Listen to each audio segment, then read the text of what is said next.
Good afternoon, everyone. We're so happy you could join us today for our webinar, Tips and Tricks to Starting a Young Adult or Youth Council. My name is Dee Logan, and I'm from the Systems and Psychosocial Advances Research Center, as well as the Transitions to Adulthood Center for Research. Today's webinar is presented by Raphael Mizrahi and Tania Duperoy. Before we get started, I'm just going to go over a few brief housekeeping slides. So please note that the broadcast is being recorded and it will be available soon along with the slides on the Transitions to Adulthood Center for Research's website. If you have any handheld electronic devices, we recommend you move them away from your computer or speakers. We also recommend that if you have any file sharing applications or streaming music or video open, that you close them to enhance performance. If you're experiencing any audio problems, you can check your settings in the GoToWebinar audio tab in your dashboard. Any technical difficulties, you can email me at deirdre.logan@umassmed.edu, or you can use the questions box in the GoToWebinar dashboard. Just want to let you know we will be having a Q&A session after the presentation. If you have questions, please feel free to type them into the questions tab as you think of them throughout the webinar. And if you're calling in over the phone, please remember to use your unique audio PIN. And with that, I'm going to turn it over to Raphael and Tania. Thank you very much. Hi, everyone. Thank you for joining us today. Today's webinar is going to be about tips and tricks to getting a young adult council started. I'm Raphael Mizrahi. I also go by Rafe. Hi, everyone.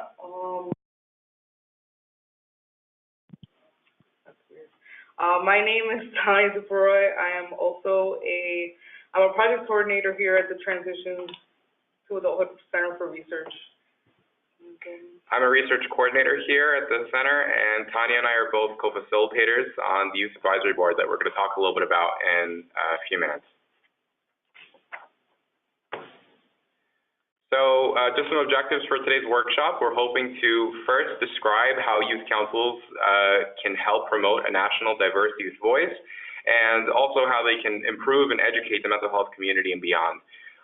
Also, we're hoping to describe some successes and challenges of facilitating a national youth council to infuse meaningful youth input into service delivery and development. And finally, we're hoping to identify some concrete tools for authentically infusing national youth voice in diverse organizations. Just some acknowledgements. We are a center that is funded by both SAMHSA and NIDLR. We're housed in the Department of Psychiatry at UMass Medical School. So what is the Transitions ACR? A little bit more background on who we are. We're a national center that aims to improve supports for the successful completion of schooling and movement into rewarding work lives among young people, ages 14 to 30 with various mental health conditions. We do that with three different ways. First and foremost, by conducting research that supports the employment and education goals of young adults with mental health conditions. We develop and translate knowledge to the public through various knowledge translation projects that we have. And finally, we infuse participatory action research into all of our activities. I'm going to turn it over to Tania to talk about what youth councils are. Hey, everyone. So I just wanted to say youth councils are a meaningful opportunity to provide youth voice in decisions made about resources, policies, and services in your organizations. So youth councils are ideally run by and for young adults with silent support of facilitators and organizations. With youth voice, youth services and research are made to be more young adult friendly. So how would a youth council benefit your organization? Youth councils generate feedback that makes services, resources, programs just more relevant to young adults' daily lives as the young adults share their opinions and they also ensure treatment and research practices are more culturally appropriate. Youth councils help educate staff with experience, sensitivity towards life as a young adult with mental health issues. The staff are made aware of community resources and support, and the staff have an opportunity to engage with young adults respectfully. Youth councils provide opportunity for collaboration across organizations, states, and systems as you connect with the networks that the young adults have. So what are the benefits for young adults? Young adult members gain expertise on themselves as they feel validated by telling their story and seeing that their opinion is valued. Members gain experience in research and service development as they continue in the council. They also value services offered more since they contribute to them. Youth councils are an opportunity to practice professional development. Members gain an ability to use their lived experience for a constructive purpose and learn to tell their story effectively. They gain mental health literacy, which makes them more likely to use services as well. All this really helps reduce mental health stigma for themselves and the people that they connect with. So some examples of advisory councils.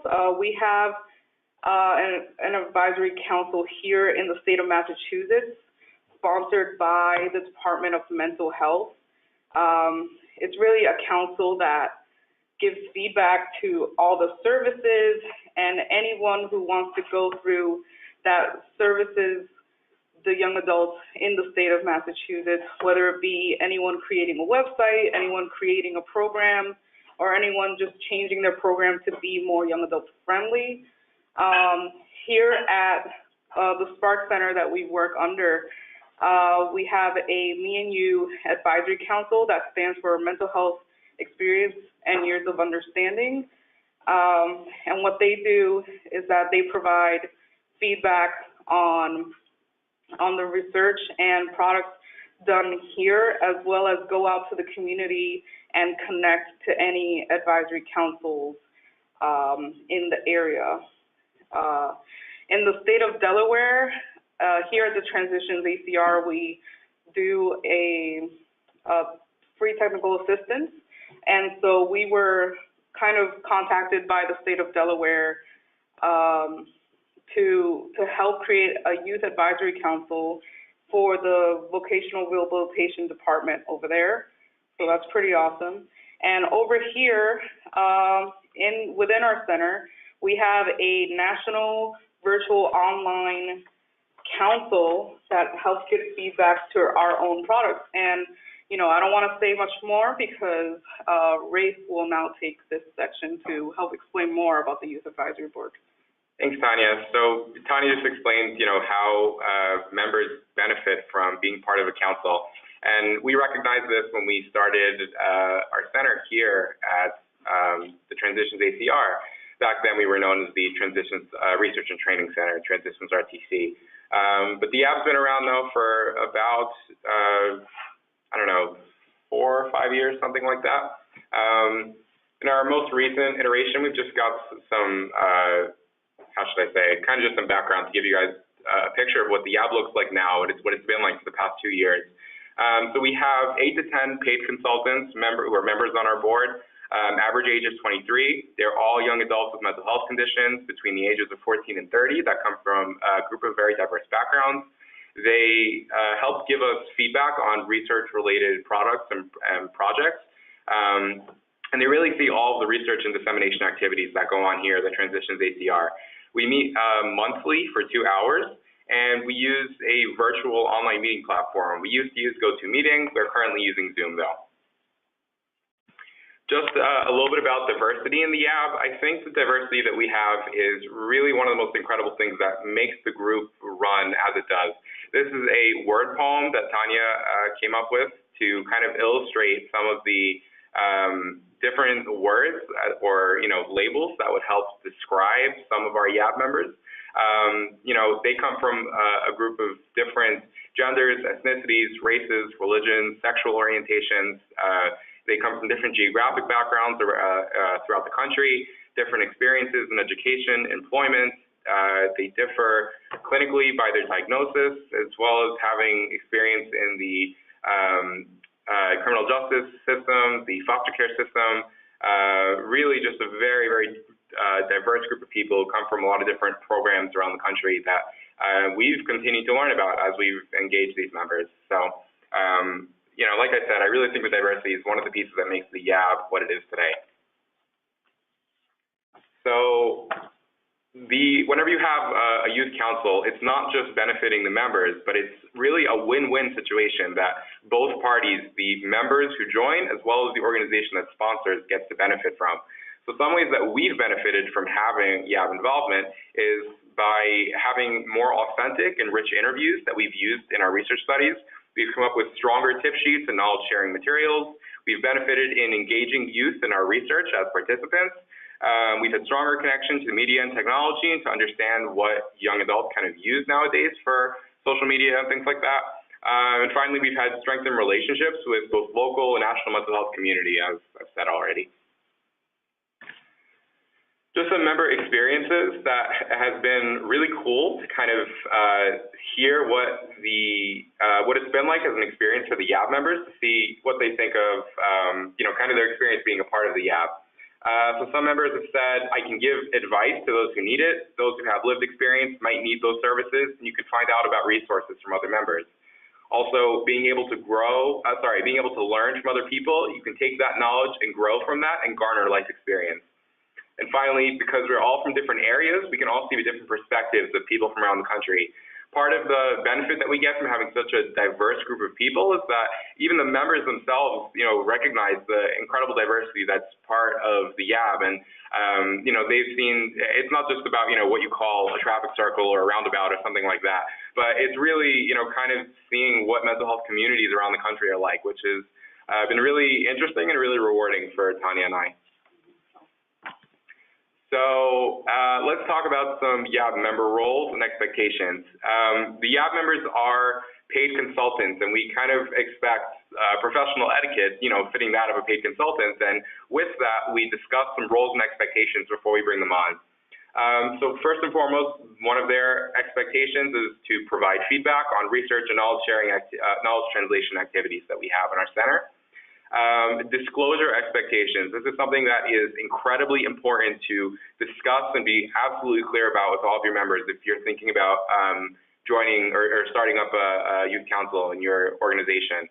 So the way that we explain to all of our members about disclosure expectation is that members are encouraged to share details about their personal mental health lived experience if they feel comfortable to do so, but they are not required in any way to share. We'll talk a little bit later about how we have navigated this with our comfort clause, but just to keep going over some of these expectations, we also have attendance expectations with our members where we ask them all for 6-month commitments, and all of our members that we currently have on our board have given us 6-month commitments that we continue to revisit on a 6-month basis and ask them if they are interested in, you know, continuing their membership with us. We also, in addition to that expectation, we also expect them to join 4 out of 6 calls at the absolute minimum in any given 6-month period. And we ask them to provide us a 24-hour notice if they're not able to make a call. Luckily, we haven't had too many issues with attendance, but we can give some advice if that is an issue that you may be dealing with or think you might be dealing with a little bit later. Next, let's talk about some facilitator roles and expectations. So it's not, you know, we make it very clear to the members, it's not just on them to make the council going. Tania and I together have, you know, given our word to the members that we will take on our roles and expectations as well as being facilitators to the group. And I think that, you know, the YAB members really appreciate that they know that we've taken on, you know, expectations as well. So first and foremost, what Tania and I would recommend, if you're thinking of starting a council, clearly distinguish the responsibilities between the facilitators if there is more than one. When Tania and I started working together, we, you know, kind of sat down and we had a conversation just to figure out what we'd really be responsible for with getting the YAB running. For example, Tania helps to find speakers or, you know, invite speakers to join us for the call, and I'm in charge of one of my responsibilities is that I send reminder emails to the ad members about calls, before they happen. So I think that, we definitely recommend that this is important to clearly distinguish who's doing what. I guess the best way to explain it is, if mom and dad are fighting, the kids are going to know. And I think that can be kind of translated to the ad members, such that if the facilitators are kind of unsure about how things go, the members are definitely going to pick up on that. So, try to make that as clear as possible, who does what. Also, provide regular reminders before each meeting. The week of, the day before, the day of is usually what, we follow, but we found that the more reminders, the better. Bring refreshments and or give a break if possible. Try to be mindful of language so as not to pressure members to sharing if they don't feel comfortable doing so. Remember, they're encouraged to do so, but are not required in any way. Check in with members annually or biannually about their membership. See if they are interested in, renewing, things like that. Check in how things are going. Try to be a neutral party. Don't have any skin in the game, as they say. You try to help moderate the conversation so that no one's dominating, kind of making sure that every voice is heard. And finally, make it fun, make it enjoyable, make it something that's, that they enjoy coming to and that they're going to want to keep coming back to. And I think that's another piece that's going to make them want to keep coming back. So just some guest speaker roles and expectations. What's a guest speaker? A guest speaker would be a researcher or a clinician who may be interested in obtaining feedback from a young adult advisory board. They can either request or be invited to join a meeting as a guest speaker, to join, talk a little bit about whatever they're doing, their project, and get feedback from the members and, see what they think about it. The cardinal rule of guest speaker etiquette in a youth advisory council is to let the members do more of the talking than the speakers. Young adults often have their voice kind of pushed aside and not really given a place to be heard, and the young adult councils are specifically a place for them to have the opportunity to make their voice heard. So giving them the opportunity to do most of the talking is something that we definitely recommend when it comes to guest speaker etiquette.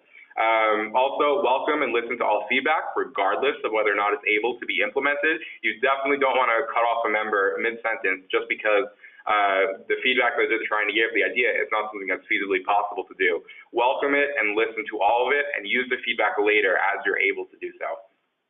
Don't overwhelm members with information. Try to stop for questions frequently, and also be considerate of the diverse educational and employment experiences of a group. Some are going to be more experienced, others will not. What we found doing, showing on, research studies and getting feedback for that, some of our members have, prior experience either doing research or being part of research, and others don't. So, you really have to try to explain it for all people. Next is our comfort clause. So I think that Chris Pratt kind of explains what a comfort clause is in this GIF. The comfort clause is a set of rules that is made by the council for the council to use to create a safe space for everyone to use.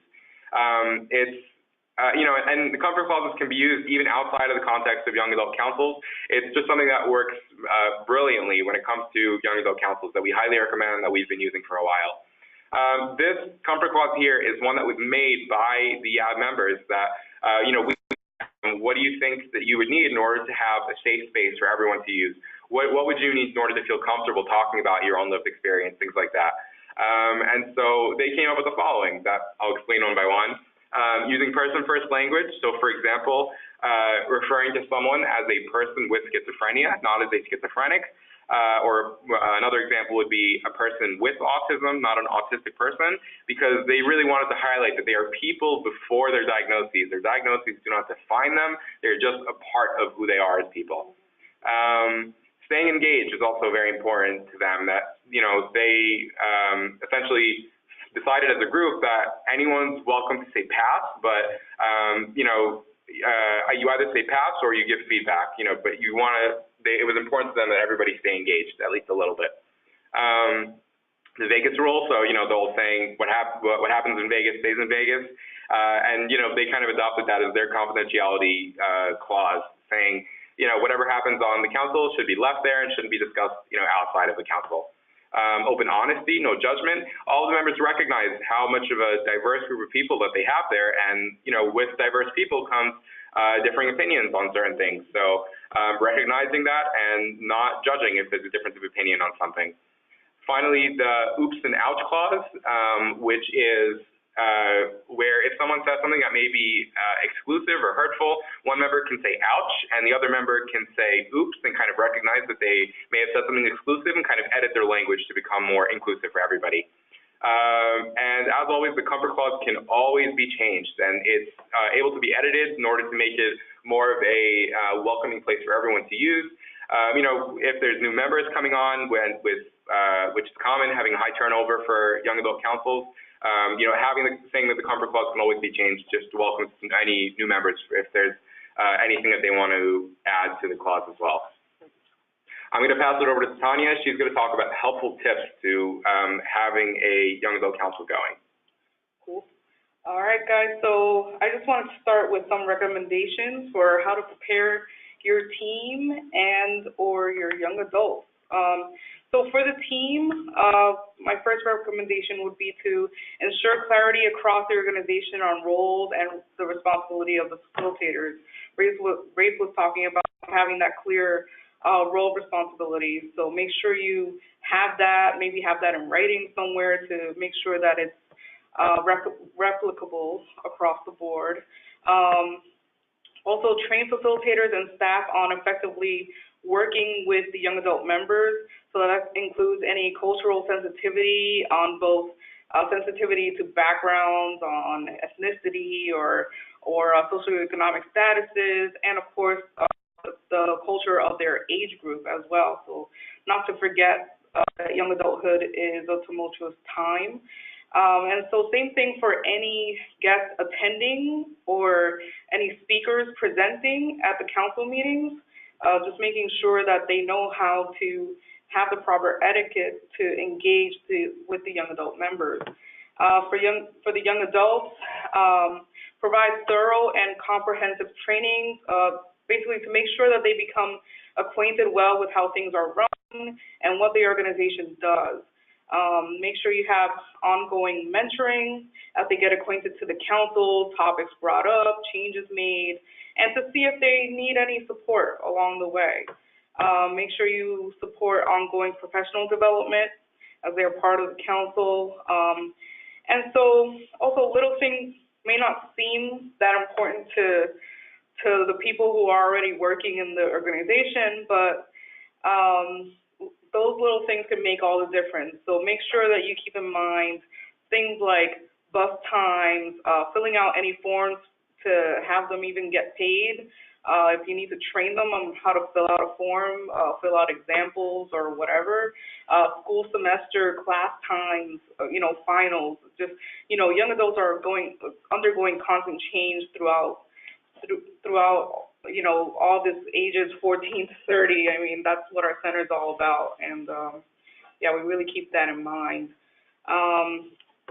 So for recruitment, some recommendations that we have, we recruit with a flyer, and we put it out through various mediums. So we recommend having a flyer or some sort of image post that looks nice and has questions on how people can apply, what they should say in their application, where to send this information, and putting it out through various mediums. We put it on a website, we put it out on social media, and we also, it's very important to use the network that you have. So emailing youth mental health champions or other well-connected people in the field that can then therefore email it or call other mental health champions, and having members of the youth council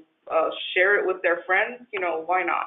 So that's a great way to have recruitment, and we were able to use this and significantly increase our council this way, so it was awesome. Interviewing and training, of course, always make sure you conduct some sort of interview. You have the application with some of the information for the members. Usually by the time we see a blurb, like a paragraph or something that the members email to us, we pretty much already know whether we want them at our at our council or not. So we get that, and then we have sort of an informal interview where we ask them more questions about what they do as part of the councils that they've been in, or any training that they've gotten, where they work. But you know, the end of the whole thing is just to get to know them, and for them to get to know us. We show them the purpose of the council. We show them the purpose of their organization, and talking about their organization, so that they know who they're working for. And we just discuss also logistical details, like how would you get paid, you know, going over that W-9 form or any other information that we need them to fill out, and scheduling, of course, getting to know their schedule and how we would pick that information up in the future. So all these are good things to keep in mind. Mission, vision, development. So the mission and vision should really be created with the council members. Having them create it helps them focus and orient themselves on what they want to do together. So that way there's ownership from them as well as the facilitators, and everyone really gets together and puts the group together, and they feel like this is their baby, and that really motivates them to kind of stay. And also it lets them know that they can make changes as they go along as well. But, you know, if they can't necessarily, maybe you don't have the members yet, and so maybe you already have a mission and vision in mind, it's okay. It's okay for facilitators or the staff members in your organization to provide examples of what a mission and vision would look like, or maybe create a rough draft or gather some ideas on your own and bring it to them, but make sure that they know that they can change it and they can edit it, and they can do something that they want to do, so that they know that the council itself is something that they actually want to be a part of. So this is a sample agenda. This is another recommendation. Always have agendas. Make sure that they know what's happening and that it's not like this surprise thing. Like, let's just trust us. We'll take over the entire meeting and whatever. If they can take over the meeting, that's great. If you have a youth leader, but if you don't, or whether or not you have a youth leader, make sure you have an agenda so that everyone knows what's happening, everyone knows when their break is, everyone knows when they can come in and what's happening at each point. We usually have an introduction with an icebreaker, just letting people introduce one another, getting to know each other socially. It makes it fun, and it really makes them not feel like strangers in the room, allowing themselves to just get to know each other. And then, in our calls, our calls are 2 hours, so we have 2 40-minute slots where presenters can talk for maybe 15 minutes. They introduce what they want to show the members. They really explain what they're wanting feedback on, and then they bring out the questions. And so since we have 10 members, we have to go through each of them to see what they have for feedback. So we have 2 slots like that. We give them a break because that is a long time. Sometimes it's a lot of information being thrown at them. Sometimes it's a lot of energy that they're expending, just giving all this feedback. Sometimes they get really excited and they're talking a lot. So it's awesome to have a break. I mean, you never know what people have to do. Sometimes people have to walk around. They can't be sitting around all the time. They have to go get a cup of coffee maybe for the next part, or maybe, they just have to go to the bathroom or something. So just make sure that you always have a break, whether 5, 10 minutes, or whatever they agree to. If they come back and say, listen, we need 15 minutes because that was a lot of information, you ask them, and make sure that that's flexible. At the end, we always have details about when the next meeting is, maybe if we already know what's happening in the next meeting, or if we want to ask them what's going on, what they want to do in the next meeting, stuff like that. And if they have any questions logistically about things, then they can ask there, or we can offer them to call us or email us afterwards. And so just a final recommendation, and so this could be slightly a serious slide, but the topic of tokenism, it's something that we can all fall into. It's a trap that many organizations fall into. You know, young adults like to feel appreciated, they like to feel useful, and they like to feel like they're doing something with this time in their life where they're figuring out who they are, what their value is, all these things. They like to know that they're growing. So these are some of the things that organizations that are tokenistic do, and some of the things that you have to counteract. So never have youth just to say that you have youth. So if you wrote it out in a grant, or if it's written out in the vision, the mission, vision, plan for your organization, don't just say, oh man, we now have to make a youth council, but you know, really have people that really want to put their heart into this work, because the young adults will be able to tell whether it's something that you're just doing just to do, or whether it's something that you want. Make sure that you're willing to make changes and that you're really listening. Don't just bring something for feedback just to say that you brought that through for reporting purposes. Really bring it in and make sure that there are some changes happening to the things that you're bringing through for feedback. Have more than just 2 or 3 youth, or have more diversity in the group than just maybe 2 ethnic backgrounds or something like that. You know, have a big group that's giving feedback on everything youth related, because you know, one person, you know, no matter how smart or experienced they are, they can't represent all of youth voices. And so lastly, when you have a lot of diverse members and you have all that, another trap that we could fall into is that we see that some members are smart, or we see that some members are very experienced in advocacy or something like that. We may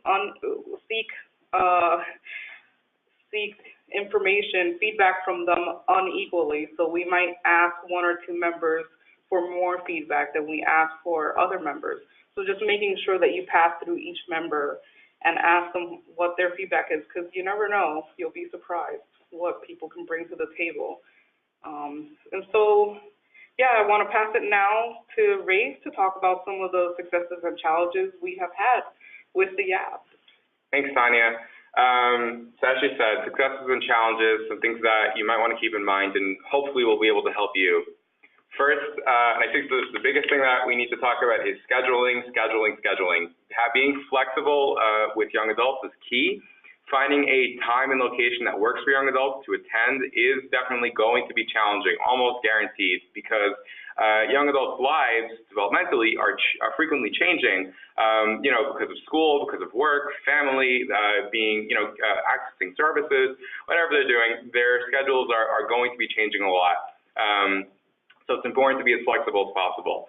If you're meeting with your young adults monthly, we recommend checking in with the members multiple times to find times they're available. We recommend doing it on accommodating the semester schedule, so creating a meeting time for January through May, and then for the summer months of June through August, and then say another third meeting time for September through December. Those times may be the same and it might work. We actually do our meetings on Fridays at 1 to 3 p.m. and this works for our members, and you know, maybe check in and see if that's something reasonable for your members. If possible, try to accommodate for weekends and after hours, if that's possible. If not those, then, do the best that you can. We found doodle polls extremely helpful when it comes to our scheduling. We recommend them as well. It would just be doodle.com to create doodle polls that everybody can use to fill out their schedules of availability. Finding locations could be challenging as well, especially if you have a big state and it's a statewide council. Trying to find a central location on a transportation route where most people attend is recommended. And finally, check in with members about their attendance regularly, especially if there are certain members who find it challenging to attend. Kind of, see how things are going and ask them, if there's anything that you can do to help with their attendance, things like that. Those are all things we recommend. Lastly, actually not lastly, but we want to talk about motivation as well. So young adults may have issues with motivation and, staying engaged, and this is something that many people struggle when working with young adults. So we recommend provide members with examples of how their feedback was used to improve research or services. Go back to the reason why you made the council, and that's something that we've found very helpful with keeping our members motivated and want to keep coming back to the council. So provide them with comments that the guest speakers have had post the call. So for example, one thing we've shared is that, the YAB members have reviewed an online survey, and that led to cutting an entire module, an addition of 2 young adult geared videos, and for another project, shortening of length from an hour to 40 minutes for the survey. And another example that you could bring them would be a disclosure in the workplace tip sheet was added 2 additional pages based on YAB feedback and content. This picture that you see here is of the ABLE tip sheet that the Youth Advisory Board here had created with Tania and I. And, this was something we could not have done without the continued feedback of the YAB members. I think we had like 2 or 3 meetings that we focused just on the ABLE tip sheet, and it was something that, the YAB members really saw every step of the way with the help of Tania and I. So this is just an example showing them what the fruits of their labor look like. It's something we recommend for motivation. We wanted to wrap up because we noticed we're getting low on time, so just giving you guys some take-home messages. So first and foremost, advisory councils are an excellent way of making research and services more accessible and relevant to the target population. Councils can be hosted in a variety of settings, either online or in person, either with a facilitator from the population or not. For research or for services, they can really be hosted in a lot of different settings. Also, special considerations for the young adult age group can be made to make youth councils successful. And finally, young adult councils are becoming more widely used to infuse youth voice into research and services, and they can be implemented in your organization as well. Just some more resources. Stay tuned for our tip sheet that is going to be coming out later this year on tips and tricks of starting a young adult council. It's going to contain a lot of what we talked about today, but with even more details on some other things. So, for example, details about the different ways the young adults can be, youth councils can be implemented. There's also another webinar you can check out for, infusing youth voice in your organization. And also, we wanted to give a special thanks to our Youth Advisory Board for giving feedback on this presentation. As it goes with everything that we do, we always go back to the YAB and keep asking them for feedback, on everything that we do, and they looked at this presentation as well. You can sign up for our newsletter, and references are available upon request, and our emails are on the board that you can look at to, if you'd like to contact us. I know that we've gotten several questions while we were presenting. I think we've got some time to take some questions. Dee, do you want to MC us? Sure. Thank you, guys. So the first question came in is about, if the council's for youth or young adults aged 14 to 30, how do you ensure that all youth voices are heard on that council equally? The way you may engage a 30-year-old is different from the way you would engage a 14-year-old. So how does that work if they're sitting on the same council? So we do have on our comfort clause that they can say pass if they want to in answering questions, but on the flip side of that is, can we call on you if we have not heard your voice in a while? Of course, this is in a phone call, but in person, it's the same deal, just kind of looking at the person and showing genuine interest and saying, hey, I haven't heard from you in a while. Would you like to say anything on this subject? So if somebody's younger, or even if they're a little on the older end, but they haven't been giving feedback a lot, or they're just more on the shy side, just kind of coaxing them along and making sure that they know that you do want to hear from them. I don't know if you... Yeah, I wanted to add on that as well. And, you're absolutely right. The way that we would help a 14-year-old would be definitely different from the way we help a 30-year-old. The 30-year-old is more likely to be articulate and able to tell their story and tell it effectively, constructively. But, our YAB members don't just differ based on age. They have a lot more diversity beyond that. And we have made our council successful despite, age gaps, despite differing races, ethnicities, religions, sexual orientations, educational work experiences, yada, yada, yada, lots of other things. So I don't think having different ages is something to be worried about, because you can make youth councils work with a lot more diversity than just age. Another person was talking about they facilitate a regional team of youth and young adults who plan twice yearly forums for young people in the community. She also facilitates monthly support calls for youth peer advocates in their region. She's had significant issues with attendance at both groups. They agree to attend but don't show up. They also use GoToMeeting. She says she sends so many reminders using email and social media platforms, but it doesn't seem to help. She's not quite sure what steps that she could take. Any advice? Yeah, I think we've definitely been there, done that, and we've figured out how to get past it. My advice, and Tania, feel free to share afterwards, but my advice would be to go to local colleges and try to recruit via any mental health advocacy organizations. I studied at UMass Amherst, and when I was there, I was part of a group called Active Minds. They're a national organization that works to destigmatize mental health on college campuses and really kind of change the conversation around mental health, I think is their slogan. So I would recommend seeing if there is a chapter in Active Minds that, in your area, or a Youth Move, Youth National. Try to look to see if there's NAMI, or any kind of mental health advocacy organization that's in the area. Those would be great places to recruit from. Right, and so those are people that would be naturally motivated to be a part of a youth council, so that's good. But also something that we might discuss more in the tip sheet that's coming out is how are you compensating these youth? So that might be an issue. Sometimes people forget that young adults do have bills sometimes. They're not always staying at mom's house, until they're 35 or whatever. So they do have bills, and they do want to know that their feedback is taken seriously and appreciated.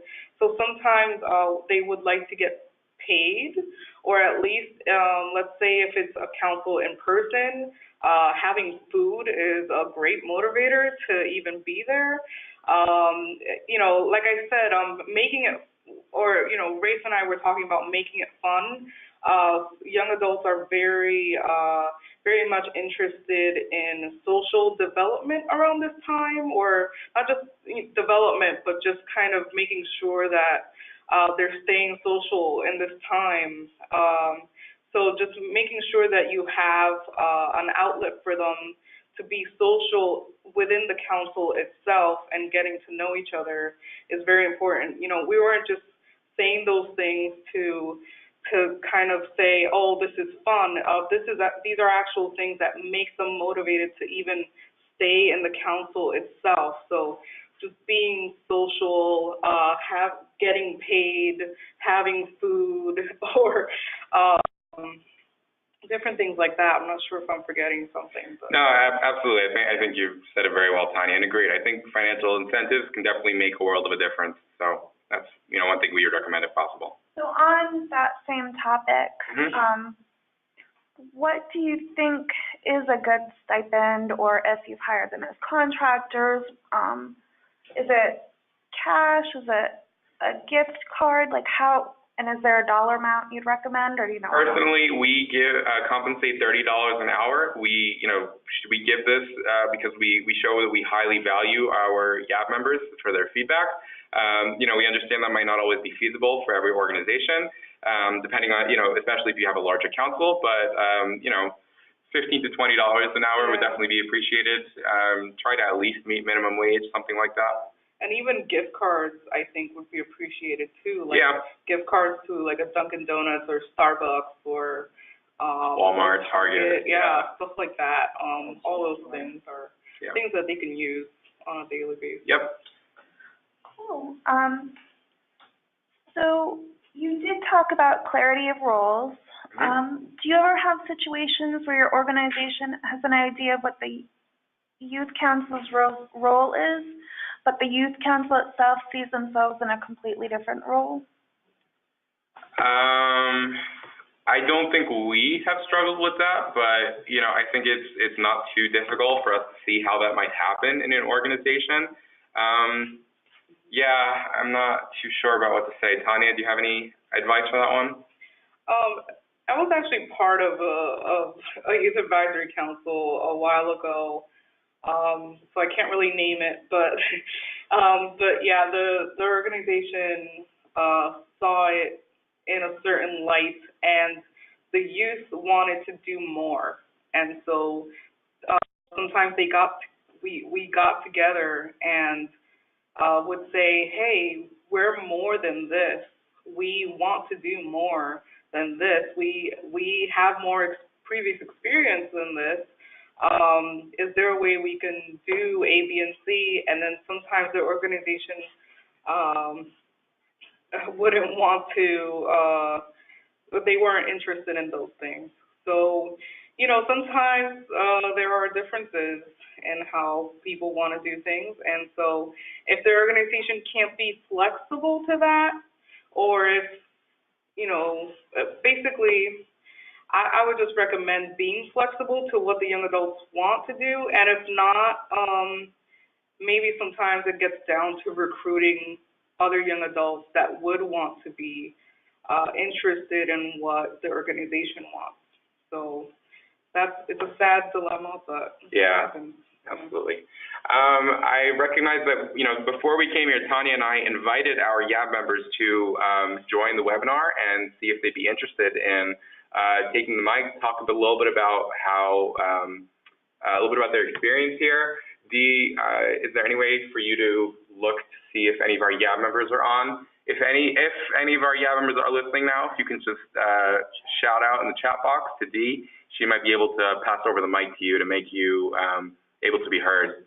We're just looking to see if you maybe want to share anything about what it's been like as your experience as a YAB member. I think you can try to raise your hand or put in a question, and I should be able to see something pop up by your name.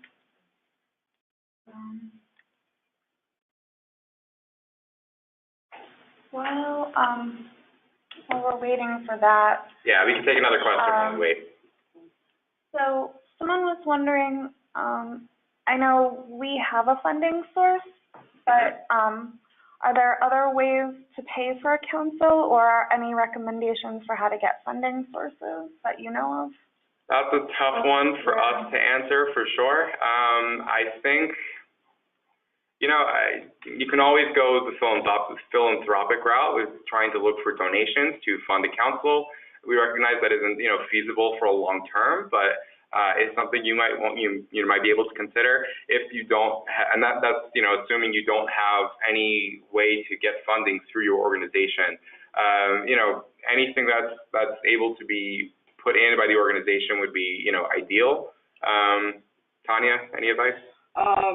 I just thought about if you can't, let's say, pay the members with gift cards or money, I know that there are stores that you can go into, like Staples or even like Panera restaurant, stuff like that. You can go in and write a letter to the manager and say, this is our purpose. We would like to ask for a youth advisory board that we have that does this service to our community, would you be willing to provide free food for the council? We would like this much.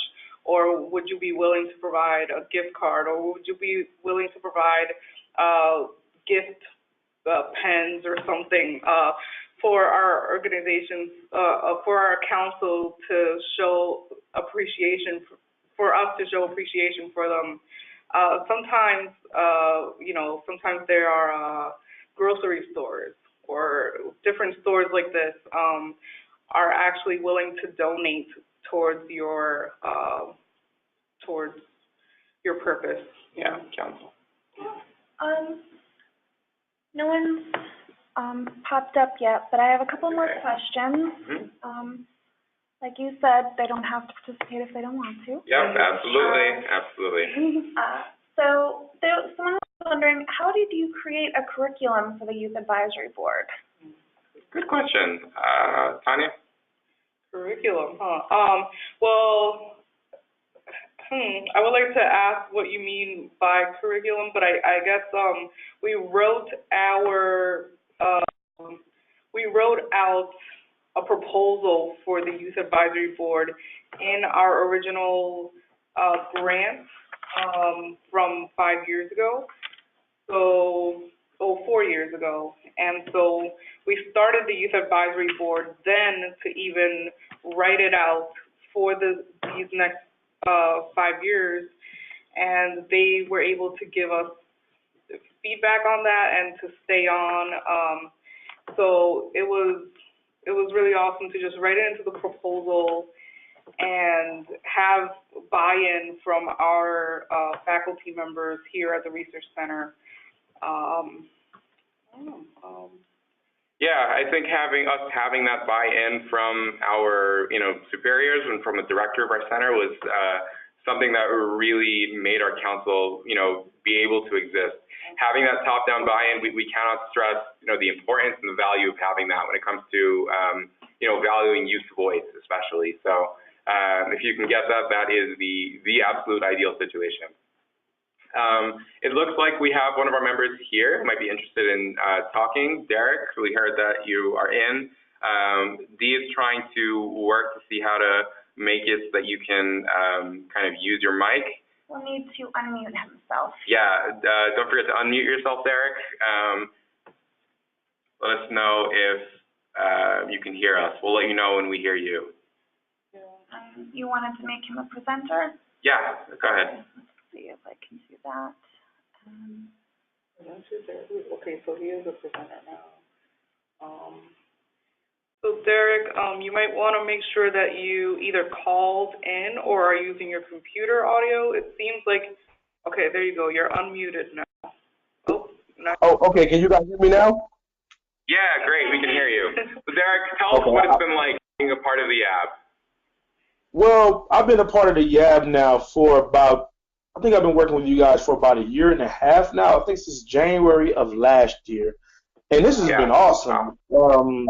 Yeah, it's been that long. It doesn't seem like it's been that long, but it actually has. It's crazy. But it's been an awesome experience, mainly because, I'm in California, and I grew up in Los Angeles. And to hear other people's perspective and different things that they've gone through and how things are in their cities and their states is probably the most intriguing thing to me, because it's all similar, but it's all very different at the same time. That has probably been one of the best things to just say, wow, okay, this is what's going on, in Connecticut or in Massachusetts or in Florida or in Texas or wherever, to hear all the other members speak on their experiences and different things that are going on in their states. And I think that has something to do with even the budgets of the counties and the states. It's just been awesome. That's why I make sure I call in every month. Even the compensation is worth it, but even without the compensation, it still be good because I'm learning something. It's a learning experience, and I could talk to people about this, not directly like who said what and what we talked about, but just the topic as a whole. I can speak to other folks that don't know about it, because my supervisor was the one that told me about this. When I told him what we were doing up to this point, he was like, wow, that's awesome that you've made it this far, that you guys have done this in the little bit of time y'all been working together.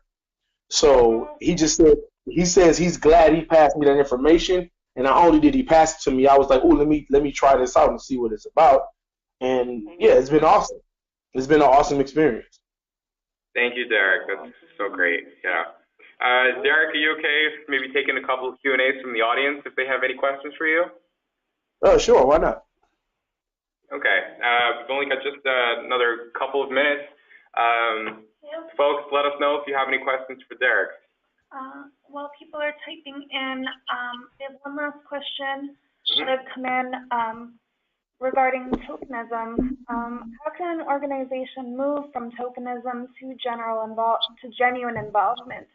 It can be tough to break that status quo. Do you have any advice? Derek, do you have anything you want to say on that one?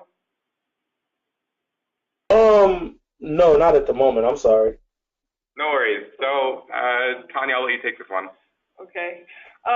Yeah, so, like I was saying, tokenism is a trap that we tend to fall into. And it's really, what I said about being genuine, young adults, I don't know if it's necessarily the generations that are around right now, or if it's always been a young adult thing, but we definitely look to people who are genuine in their interest of us. So, I'm almost out of the young adult stage at this point, but I do put myself in there. I really appreciate it when someone is genuinely interested in what I have to say, sees me as useful, believes in me, stuff like that. And so as a young adult who's trying to make it out in the world, trying to get a job, trying to just go through school, trying to leave home and all that stuff, having someone who is a mentoring sort of person around to help support is very important.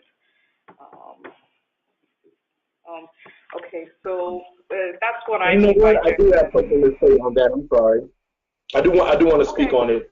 I'm in the same boat as what Tania just said. Been growing up in foster care, getting to this point in my life. I'm getting married next year. I'm planning on buying a house next year, and to see the struggles and different things I've come over from, a kid to a teenager to a young adult going into a full adulthood. I'm still in my 20s, so I'm not in full adulthood just yet, but I'm getting there. I can feel it. I'm getting aches and pains I've never felt before, but I'm knees and elbows. I'm like, where is this coming from? I don't like it. But I think that when I tell people my story and tell people where I've come from and what I'm doing now and how I've learned to kind of not let the past go, but embrace it and move on, people are inspired. I do work with young adults and teens myself for a mental health agency out here in Los Angeles, and I inspire them, and they tell me all the time, if you can make it, if you made it this far with your trials and tribulations, then I can make it. I'm not just telling them about surrounding yourself with the right people. If you surround yourself with the right people, you'll be fine. I tell people that all the time, take the help, accept the help. Because that's one of the things that I've noticed that the young adults don't do. They're so prideful that they don't want to accept the help. And I'm like, the help got me this far. I've had a lot of help. And even with the help wasn't there, I knew how to ask for the help or look for the help or really just help myself. So, but you need the help. You can't do it by yourself. It's not the easiest thing to do. I tell the young adults I work with that all the time. Awesome. Thanks, Derek. I think we got to wrap up because we are getting just about out of time. We wanted to mention that, if there is interest there, we are thinking of having a part 2 to this webinar, considering the amount of questions that we've been getting in. Tania and I are happy to take questions that any of you folks have, in the meantime. Our emails are on the board, on the screen, I should say. But yeah, Derek, thank you so much for all that input. It was very touching. We really appreciate your help and you know, all the support that you've given us for, you know, getting this council going. And we're really happy to have you as part of the YAB. Thank you guys. I do appreciate you thoroughly. I appreciate you guys a lot. Thank you. All righty, so we got to wrap up now. Yeah. Thank you for joining today. Yes, thank you everyone, and thank you Tania and Raphael for that really awesome presentation, and thank you Derek so much for joining. I just want to say a quick plug. As you see, please join our email list so you get notified of future webinars, new products. When the tip sheet comes out later this year, you'll get an email about it. And other than that, have a lovely day. Thank you so much. Thank you guys. Have a good day.